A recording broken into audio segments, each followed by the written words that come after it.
Jadi, apa sih OJK itu? Siapa sih OJK itu? Mereka tuh ngapain sih? Sebelumnya perkenalkan, nama saya Kelvin Razaki Ramadhani. Saya perwakilan dari kelompok saya akan menjelaskan tentang apa definisi dari OJK dan siapa mereka itu. Terus mereka itu ngapain? Sebelumnya pasti kalian udah pernah dengar OJK itu apa? Iya, OJK itu Otoritas Jasa Keuangan. Ya, tapi sebelum kita masuk ke materi, ada baiknya kalau misalkan kita kenalan dulu sama rekan-rekan kelompok saya. Yang pertama ada Muhammad Ikrar, lalu ada Wahyu Renda, Hanifah Rofifah, Safira Aulia, Ananda Zaidan, Elsa Skia Hoirunisa, Lisa Viviana, Fitra Ilham Ramadan, saya sendiri sebagai Kelvin Razaki, dan last but not least Muhammad Syaugi. Karena kita baru kenalan dari nama doang, mending kita langsung cek ke materi aja. Oke? Otoritas Jasa Keuangan atau OJK adalah lembaga negara yang dibentuk berdasarkan Undang-Undang Nomor 21 Tahun 2011 yang berfungsi menyelenggarakan sistem pengaturan dan pengawasan yang terintegrasi terhadap keseluruhan kegiatan di dalam sektor jasa keuangan, baik sektor perbankan, pasar modal, dan sektor jasa keuangan non-bank seperti asuransi, dana pensiun, dan lembaga pembiayaan dan lembaga keuangan lainnya. Secara lebih lengkap, OJK adalah lembaga independen yang bebas dari campur tangan pihak lain yang mempunyai fungsi, tugas, wewenang, dan pengaturan yang dimaksud dalam Undang-Undang Nomor 21 tersebut. Selanjutnya adalah apa visi dan misi OJK. Visi OJK adalah menjadi lembaga pengawas industri jasa keuangan yang terpercaya, melindungi kepentingan konsumen dan masyarakat, dan mampu mewujudkan industri jasa keuangan menjadi pilar perekonomian nasional yang berdaya saing global, serta dapat memajukan kesejahteraan umum. Kemudian, visi dari OJK adalah yang pertama, mewujudkan terselenggaranya seluruh kegiatan di dalam sektor jasa keuangan secara teratur, adil, transparan, dan akuntabel. Yang kedua, mewujudkan sistem keuangan yang tumbuh secara berkelanjutan dan stabil. Serta yang ketiga, melindungi kepentingan konsumen dan masyarakat. Apa fungsi, tugas, dan wewenang OJK? OJK berfungsi menyelenggarakan sistem pengaturan dan pengawasan yang terintegrasi terhadap keseluruhan kegiatan di dalam sektor jasa keuangan. Sementara berdasarkan pasal 6 Undang-Undang Nomor 21 Tahun 2011, tugas utama dari OJK adalah melakukan pengaturan dan pengawasan terhadap: pertama, kegiatan jasa keuangan di sektor perbankan; kedua, kegiatan jasa keuangan di sektor pasar modal; ketiga, kegiatan jasa keuangan di sektor perasuransian, dana pensiun, lembaga pembiayaan, dan lembaga jasa keuangan lainnya. Adapun wewenang yang dimiliki OJK adalah sebagai berikut. A. Terkait khusus pengawasan dan pengaturan lembaga jasa keuangan bank yang meliputi 1. Perizinan untuk pendirian bank, pembukaan kantor bank, anggaran dasar, rencana kerja, kepemilikan, kepengurusan dan sumber daya manusia, merger, konsolidasi dan akuisisi bank, serta pencabutan izin usaha bank. 2. Kegiatan usaha bank, antara lain sumber dana, penyediaan dana, produk hibridasi, dan aktivitas di bidang jasa. 3. Pengaturan dan pengawasan mengenai kesehatan bank yang meliputi likuiditas, rentabilitas, solvabilitas, kualitas aset, rasio kecukupan modal minimum, batas maksimum pemberian kredit, rasio pinjaman terhadap simpanan, dan pencadangan bank, laporan bank yang terkait dengan kesehatan dan kinerja bank, serta informasi debitur, pengujian kredit atau kredit testing, dan standar akuntansi bank. B. Terkait pengaturan lembaga jasa keuangan, bank dan non-bank meliputi yang pertama adalah menetapkan peraturan, keputusan, dan pelaksanaan OJK. Yang kedua, menetapkan peraturan mengenai pengawasan di sektor jasa keuangan.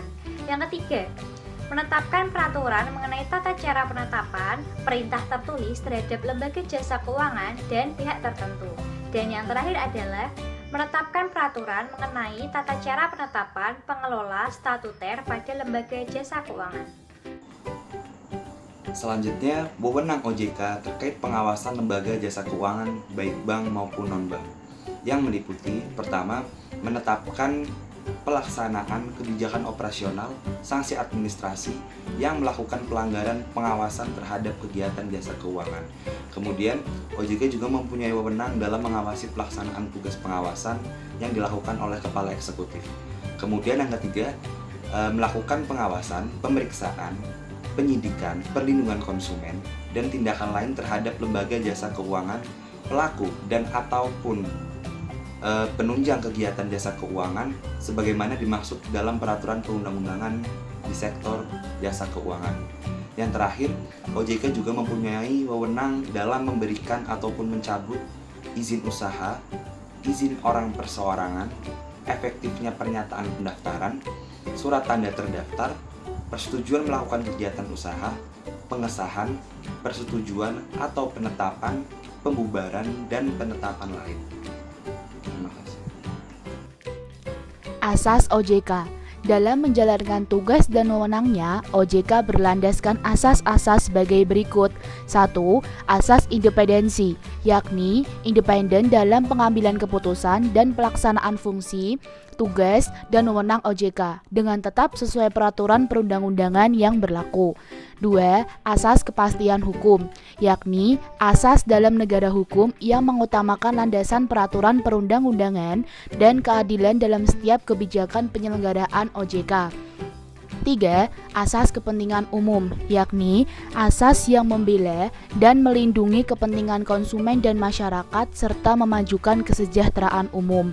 4. Asas keterbukaan, yakni asas yang membuka diri terhadap hak masyarakat untuk memperoleh informasi yang benar, jujur, dan tidak diskriminatif tentang penyelenggaraan OJK, dengan tetap memperhatikan perlindungan atas hak asasi pribadi dan golongan, serta rahasia negara, termasuk rahasia sebagaimana ditetapkan dalam peraturan perundang-undangan.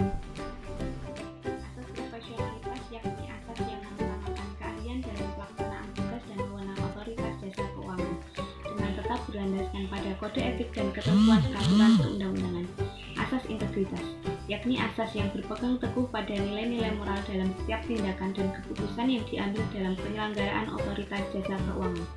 Dan yang terakhir adalah asas akuntabilitas, yakni asas yang menentukan bahwa setiap kegiatan dan hasil akhir dari setiap kegiatan penyelenggaraan otoritas jasa keuangan harus dapat dipertanggungjawabkan kepada publik. Sumber pembiayaan OJK. Menurut pasal 34 UU OJK, anggaran OJK bersumber dari anggaran pendapatan dan belanja negara dan pungutan dari pihak yang melakukan kegiatan di sektor jasa keuangan. Pungutan ke pelaku industri keuangan, rencananya OJK akan menarik pungutan dari lembaga-lembaga keuangan di Indonesia. Mekanisme pungutan itu sendiri tengah digodok oleh OJK dan pemerintah.